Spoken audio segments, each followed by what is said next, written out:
এই মুরব্বি, তোর ছাওয়াল আমার কাছে বন্দি। তোর ছাওয়ালক যদি বাঁচাবার চাস, তাড়াতাড়ি 1 লাখ টাকা নিয়ে টয়লেট মোড়ের পিছনে আয়। হ্যাঁ এনে এনে কি কর বাবা? আচ্ছা আচ্ছা বাবা, আমি দেখতেছি কি করা যায়। ঠিক আছে সোহেল, ওই যে তোর ছোট ভাই সোহাগ ও কিডন্যাপ করছে, 1 লাখ টাকা চাইতেছে, তালিকা ছেড়ে দিব। আমরা থানায় যাই। এ আব্বা, তুই এটা কি করলু?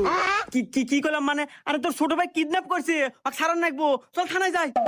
এ আব্বা, তুই আমাকে এখনো চেনস নাই? আমি কেডো, আমি সিংকু মাস্তান। এই পুরো এলাকা ত্রাস করে খাই আমি। আর আমারই বাইক কিডন্যাপ করছে, ওই জন্য তুমি থানায়। ওই সময় আমার নাই, আমার বাইক বাঁচানোর জন্য আমি একাই যথেষ্ট। তুমি 2 মিনিট দাঁড়াও, আমি 1 মিনিটে নিয়ে এসতেছি। এই মুরব্বি, তোর 2 ছাওয়াল এখন আমার কাছে বন্দি। যদি 2 ছাওয়ালক বাঁচাবার চাস, তাড়াতাড়ি 2 লাখ টাকা নিয়ে আয়। হেই বালের ছাওয়াল পাল দুইটার একটাও নাকবে না আমার, যা। गजब बेइज्जती